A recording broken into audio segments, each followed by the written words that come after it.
How y'all doing today?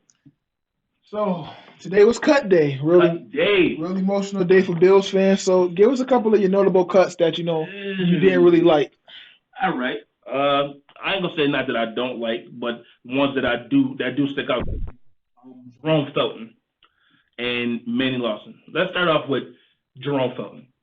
I can understand why you cut him if you're gonna have a Glenn Gronkowski that's gonna be, somewhat productive. He's a little younger, a little fresher, and you don't really want to, all that cap space that they was using just to keep Jerome Felton. He was costing too much. They'd be as less productive, I should say. I don't see Gronkowski making that much major of an impact. On top of Jerome Felton, Manny Lawson. I understand, the investigation with the domestic violence or whatever. I understand that he injured his pectoral muscle, but I think with the amount of depth, the amount of issues that we have at depth, I don't see the reason why you get rid of him. I see him being there at least up until Shaq Lawson get healthy. You know what I mean? I want to see what this Laurenti McCray and this what's his name? Humber. I can't be a Humber from Ramon Humber that I think they signed off waivers from the Patriots. I want to see what they do. I didn't really get a chance to check them out.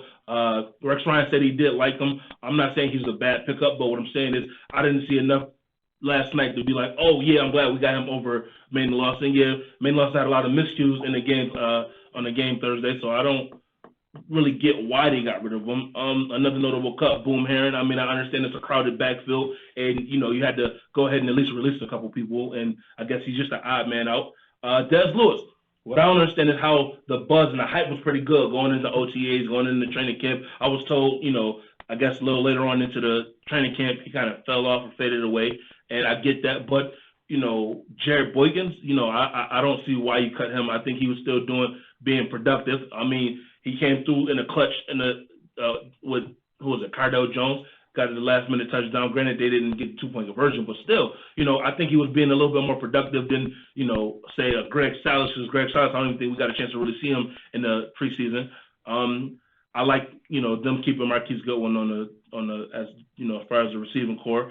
Surprised Chris Martin got cut. Surprised Sterling Moore got cut. Cyril Richardson. If you got Sean Henderson who's dealing with what is it, Crohn's disease or whatever type of injuries or medical that he had, we still have issue with depth at O line. So I don't see why they got rid of him. Don't really like the cut. James Wilder Jr., another notable name. Um, really wasn't flashy or fancy in the preseason. I'm pretty sure he had a pretty good OTA or whatever, but still, I think keeping him, I would have kept him over Williams. But granted, you drafted Williams, so you definitely want to look good with one of the draft picks that you got. I'm still kind of stuck on Sterling Moore. I thought Sterling Moore was pretty productive. I don't see. I mean, I can see why they got rid of him because he obviously didn't produce like Blanton was able to produce. Kevon Seymour, he was not injured prone, but he's been injured a lot, so you couldn't really see much of what he can bring you. But he does have some definite upside. Who else? Sammy Seamster. I understand why you cut him because he kept getting burnt on the outside. One, two, he couldn't make a tackle. He couldn't stop that side of that right side. He couldn't just hold it down. So I understand why the cut. Not really sure. Casey Walker didn't do too much. He didn't impress me. Another notable name, Marquise Lucas, wasn't much of a deadlock. Brandon Diedrich, I was surprised that he got cut. I thought he would have came in and been productive. He did pretty good in not the Detroit game, but the game beforehand. What was it, Giants game? I think they kind of held it down. You got a Jarrell Worthy, that's pretty good, so I understand why he made the team.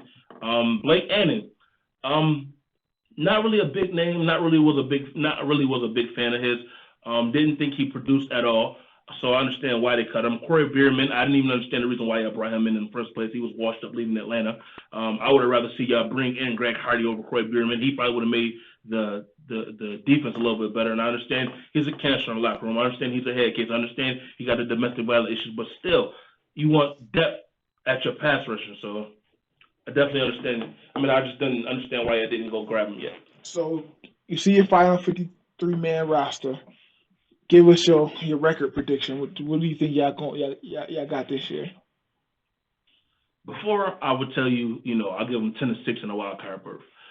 But due to the injuries and the weird cuts that they made, man, it's hard to say. I'll give them if they can make the playoffs at 9-7. You know what I mean? I wouldn't give them 10-6 anymore. I'm not saying that they made notable cuts. I mean, I do see Jerome Felton and Manny Lawson being notable cuts. Don't get me wrong, but I don't see the offense going crazy big like they, number one rushing. A lot of that was due to Tyrod Taylor legs. You know what I mean?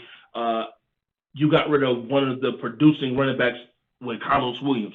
Not saying that, he made that much of a difference, but, I'm not a big fan of, what's his name, Jonathan Williams. I'm not a big fan of, I'm not a fan of Reggie Bush at all. Gillislee, I like him, but, you behind LeSean McCoy got to stay healthy.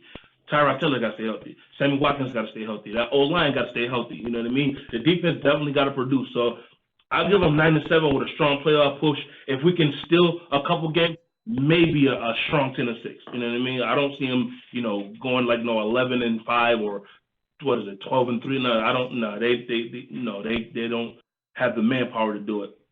All right, thank you guys for tuning in. This again, it's your boy Coach Rab behind the camera, and it's your boy Buffalo Bills player, the Buffalo Bills legislator. When you get a chance, check us out on YouTube on 7.